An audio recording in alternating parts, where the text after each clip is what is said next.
From deep in the heart of the San Fernando Valley, it's Hanging with Dr. Z. Tonight, funny man Andy Richter with Rusty Steele and the Steel Wheels. This monkey means business.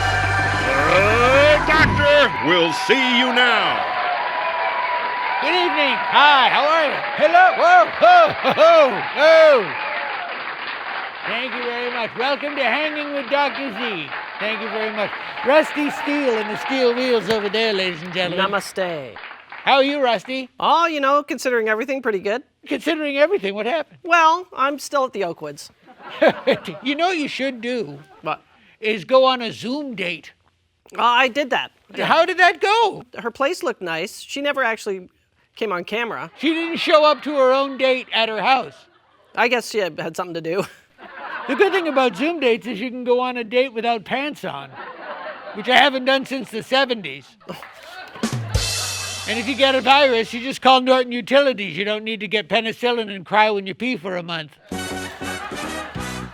Now, Rusty, what dating app are you on? I'm on Help Me. Is that a good one? Well, there's not that many subscribers. I wish there were more. They're a lot like me, and it's all men. I'm on a new one called Cringe, and it's for heterosexuals, but all the women look like Harvey Keitel. So anyway, enough of my yakking. We have a great show for you tonight. Andy Richter is here from Conan O'Brien, among many other things, and we'll be right back. Rusty Steele and the Steel Wheels are going to play you out.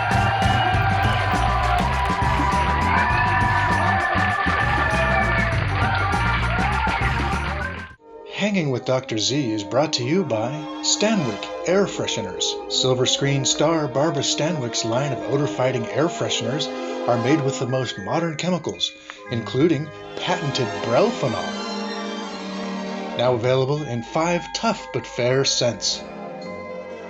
Stanwyck Air Fresheners. Available at fine department stores near you.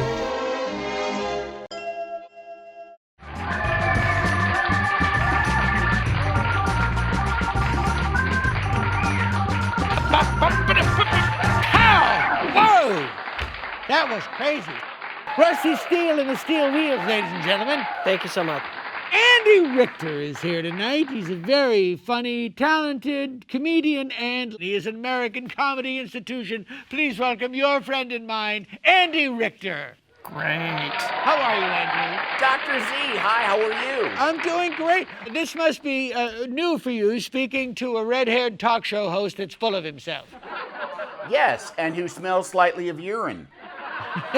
That's the other commonality, yes. Now, we both know Conan, and he's a delight, a very talented man, truly brilliant. Yes. And yet, there had to have been times over the course of the show still where you did want to physically harm the man. I mean, if you, by physically harm, you mean just like flick him on the snout like you would a dog that was bothering you, then yes. He has a case of the can't shut ups. He just cannot stop.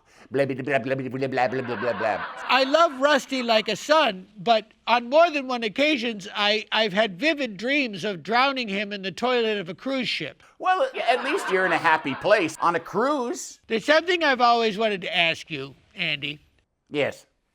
I'm going to take you back about 8 years.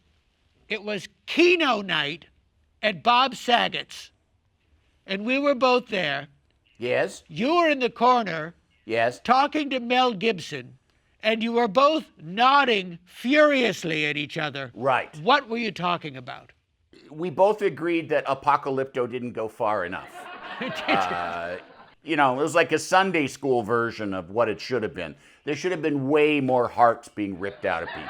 That was my problem with The Passion, was that he didn't go with sexy Jesus. I like a good sexy Jesus.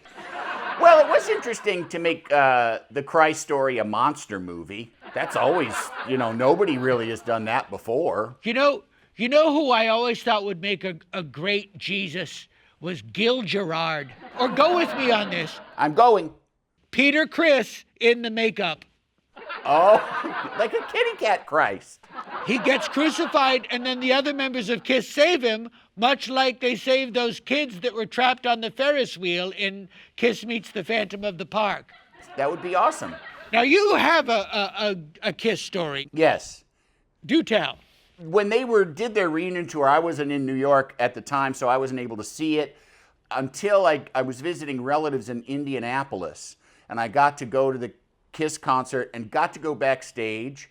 And Gene had a friend there, a female friend, who they had gone out to dinner, and she had eaten shellfish and was having an allergic reaction. And my wife at the time, we were talking to her, and she was having this allergic reaction, and her throat was all red. Oh, dear.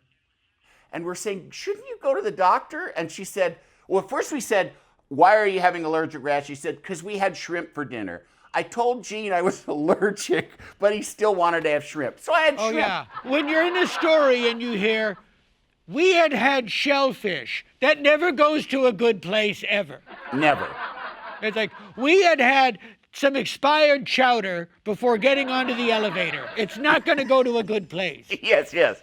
So she's having this reaction, and we're saying, you're experiencing anaphylaxis. You should go to the emergency room or get a Benadryl. And she's like, oh, I took a Benadryl, but it's still pretty bad. But she said, and I'm just going to leave you to figure this out. She said, Gene doesn't want me to go anywhere because he wants me to ride with him in the car on the way to the airport. So Gene insisted that she stick around just so she could ride in a car with him to the airport. I wonder what that was for. Something tells me it involves not shellfish. Now, I used to go to Color Me Mine when I had custody of the kids. Yes. And I had this same day as Paul Stanley. And I used to see Paul Stanley at my neighborhood Color Me Mine all the time. Of course. And his conversational voice is so much different from his rock and roll shriek. Like when you'd see the shows, they're like, yeah. Are you ready to rock Cleveland? Yeah, yeah. And then you see him at Color Me Mine, it's like, you are painting the Dickens out of that toadstool. Well, I cannot believe that your choice of color is so insane. What a great job. At that concert in Indianapolis, one of the peak experiences of my life happened. In that we had really good seats. We were about third row, dead center, and we hadn't seen Paul before the show. And like I said, I'd spent time with Gene and Paul at this point. And there's an instrumental break or something in the show, and Paul looks directly at me and points and goes, Andy Richter! And I was standing there with my ex-wife and her sister and her husband, and I was like, did that just happen? Wow, did that's terrific. Paul Stanley, did the star child just point at me and say my name from the stage? And she's like, yeah, that actually happened. I still don't really believe it, but I'll always have that. I mean, even if my kids let me down, I'll always have that. You're, in addition to Conan, you also have a podcast called The Three Questions? Yes, I do. And that's available where podcasts are sold. It's through Team Coco, but you can get it. Earwolf, you can get it anywhere. So, Andy, thank you so much for coming down. It's always a delight to see you. Andy Richter, ladies and gentlemen. Tomorrow night, former First Lady Nancy Reagan and singer Sid Vicious. Rusty, get us out of here!